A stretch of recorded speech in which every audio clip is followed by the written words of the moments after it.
ইয়া আইয়ুহাল্লাযীনা আমানু কুতিবা আলাইকুমুস সিয়াম কামা কুতিবা আলাল্লাযীনা মিন ক্বাবলিকুম লাআল্লাকুম তাত্তাকুন। হে হাবিব, চিন্তা করেন না, আপনারে 1 মাস দিয়ে দিলাম। এই 1 মাসে আপনার উম্মত যেভাবে তাকওয়া অর্জন করবে, কাল হাসরের ময়দানে আমি আমলের ওজন দেব না, আমি আমলের ওজন দেব তাকওয়ার উপরে ভিত্তি করে। যার তাকওয়া যত মজবুত, তার আমল আমি আল্লাহর কাছে তত ওজনওয়ালা, তত দামি হবে। যার তাকওয়া যত কম, তার আমল, তার ওজন তত হালকা হবে। আপনার উম্মতকে মাহে রমাদান দিলাম যাতে করে আপনার উম্মতটা তাকওয়াওয়ালা হতে পারে, মুত্তাকি বান্দা হতে পারে। আর মুত্তাকি বান্দা হতে পারলে তাদের কোনো চিন্তা নাই, ভয় নাই, কোনো প্রেশারি নাই। হাসরের ময়দানে ফুলসিরাতের পোল বিজলির গতিতে পার করিয়ে আপনি রাসূলের শাফায়াতের মাধ্যমে আমি তাদেরকে জান্নাত দিয়ে দেব। এই জন্যই তো মাহে রমাদান তাকওয়া অর্জনের মাস, পরহেজগারিতা অর্জনের মাস। দেখেন, ইফতারের সময় যখন চলে আসে, ইফতারের সময় আর মাত্র 2-4-5 মিনিট বাকি আছে, আপনার সামনে সুসজ্জিত করা বিভিন্ন ধরনের ফলমূল, বিভিন্ন ধরনের খাদ্য, বিভিন্ন ধরনের পানীয়। খাদ্য নিতে পারেন, ইচ্ছা করলে পানীয় নিতে পারেন, পারেন কি পারেন না?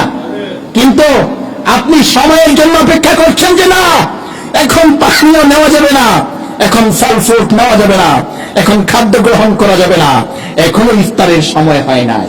আপনি সময়ের জন্য অপেক্ষা করেন। এই যে সময়ের জন্য অপেক্ষা করেন, কার ভয়ে?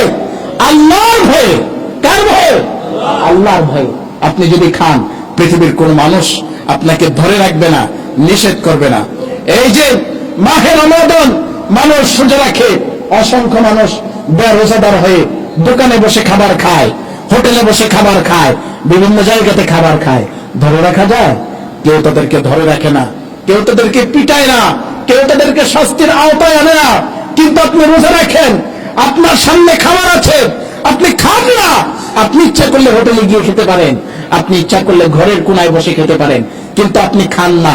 একটাই কারণ, আমরা রোজা রাখি আল্লাহকে খুশি করার জন্য। ঠিক কিনা বলেন? আমরা রোজা রাখি আল্লাহকে খুশি করার জন্য, মানুষকে দেখানোর জন্য নয়, আল্লাহকে খুশি করার জন্য রোজা রাখি। সেই কারণে ইফতারের পূর্ব মুহূর্তে 1 সেকেন্ড আগেও আমরা ইফতার গ্রহণ করি না। যখনই সময় হয় তখনই আমরা ইফতার করি। এটার নামই হচ্ছে তাকওয়া, এটার নামই হচ্ছে পরহেজগারিতা। আর এই রোজাটা, এই ইফতারটা, এই সেহরিটা, এই আমলগুলি যদি আমাদের তাকওয়ার সাথে হয়, আল্লাহকে রাজি ও খুশি করার জন্য হয়, তাহলে একটি মাহে রমাদানই আপনার দুনিয়ার জন্য, আখিরাতের জন্য, সফলতার জন্য যথেষ্ট হয়ে যাবে।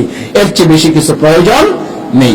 এই জন্য আমরা রোজা রাখবো একমাত্র আল্লাহকে খুশি করার জন্য। জোরে বলেন, কাকে খুশি করার জন্য? আল্লাহকে খুশি করার জন্য রোজা রাখবো। এই জন্য যতদিন রোজা থাকবে, রোজার কিছু আদব আছে, রোজার কিছু আদব আছে। আমরা তো রোজা রাখি কিন্তু রোজার আদব রক্ষা করি না। রোজা রাখি, রোজার আদব রক্ষা করি না। এই রোজার মাধ্যমে তাকওয়া অর্জন হয় না, এই রোজার মাধ্যমে পরহেজগারিতা অর্জন হয় না, এই রোজার মাধ্যমে আল্লাহ সন্তুষ্টি অর্জন হয় না। অনেকে আছে রোজা রাখে কিন্তু মিথ্যা কথা বলে, আছে কি নাই? রোজা রাখে, মিথ্যা কথা বলে। রোজা রাখে, সারাদিন ধূমপান করে না, সন্ধ্যার পরেই ধূমপান করা শুরু করে, আছে কি নাই? তার মানে সারাদিন রোজা রাখা ওই ব্যক্তির তাকওয়া অর্জন হয় নাই। সেই কারণেই সন্ধ্যাবেলায় রোজা শেষ করেই আবার গুনাহের কাজে লিপ্ত হয়ে যেতে পারে। যদি সারাদিন রোজা রাখার মাধ্যমে তাকওয়া অর্জন হতো, পরহেজগারিতা অর্জন হতো, তাহলে ইফতারের পরেই, সন্ধ্যার পরেই সে গুনাহের কাজে লিপ্ত হতো না।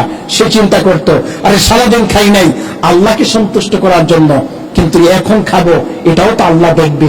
মাহে রমাদানে, রহমতের দিনে, বরকতের দিনে, মাগফিরাতের দিনে, নাজাতের দিনে আমি কেমন করে গুনাহের কাজে লিপ্ত হব?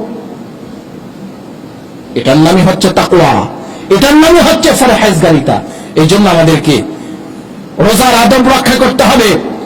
রোজা অবস্থায়, রোজা ছাড়াও গুনাহের কাজে লিপ্ত হওয়া যাবে না, মিথ্যা কথা বলা যাবে না, নামাজ ফাঁকিবাজি করা যাবে না।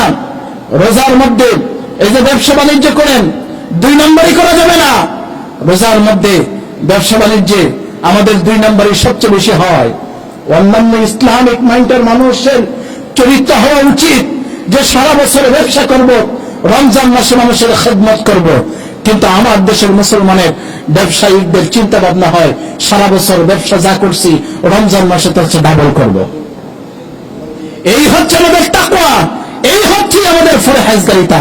খোদার কসম করে বলি, এমন তাকওয়াওয়ালা, এমন ফরহেজগারিতার কোনো মূল্য নাই, এমন নামাজের কোনো মূল্য নাই, এমন রোজাদারের কোনো মূল্য আল্লাহর কাছে নাই। এই জন্য আমাদেরকে ফরহেজগারিতা অর্জন করতে হবে। যদি তাকওয়া নিয়ে সময় অতিবাহিত করতে পারেন, খোদার কসম করে বলি, এই একটি রমজানই আপনার জীবন পরিবর্তনের জন্য যথেষ্ট হয়ে যাবে। একটি রোজাই আপনার জীবন পরিবর্তনের জন্য যথেষ্ট হয়ে যাবে। এই জন্য আমরা দিনের বেলা যেমন গুনাহের কাছ থেকে বেঁচে থাকতে হবে, রাতের বেলাও তেমন রোজা না থাকা অবস্থায়ও রমজান মাস হিসেবে আমাদেরকে গুনাহ থেকে বেঁচে থাকতে হবে। যদি আপনি দিনের বেলা, রাতের বেলা এমন করে একদিন, 2 দিন, 3 দিন, 1 সপ্তাহ, 2 সপ্তাহ, 3 সপ্তাহ, 4 সপ্তাহ মাহে রমাদানটাকে এমন করে পার করতে পারেন, খোদার কসম করে বলি, আর যদি আপনার এর মাধ্যমে তাকওয়া অর্জন হয়, রোজার পরে দেখবেন আপনার জীবনের মধ্যে কি পরিবর্তন এসেছে। রোজার আগে যেই গুনাহের কাজ করতেন, রোজার পরে সেই গুনাহের কাজ করবেন না। রোজার আগে সুদ খাইতেন, রোজার পরে সুদ খাবেন না। রোজার আগে ঘুষ খাইতেন, রোজার পরে ঘুষ খাবেন না। রোজার আগে বিড়ি, সিগারেট, গাঁজা, ইয়াবা, মদ, ফেন্সিডিল ব্যবহার করতেন, কিন্তু রোজার পরে এই সমস্ত খারাপ কাজে আর লিপ্ত হবেন না। তাহলেই বুঝবেন মাহে রমাদান আমার জন্য উপকার হয়েছে, মাহে রমাদান আমার জন্য কল্যাণকর হয়েছে, মাহে রমাদানে আমার তাকওয়া অর্জন হয়েছে। যদি মাহে রমাদান তাকওয়া অর্জন হয়, তাহলেই আপনি সফল, তাহলেই আপনি কল্যাণময় সময় অতিবাহিত করতে পারবেন দুনিয়াতে এবং আখিরাতে। এজন্য আমাদেরকে রোজা রাখতে হবে, রোজার আদব রক্ষা করতে হবে।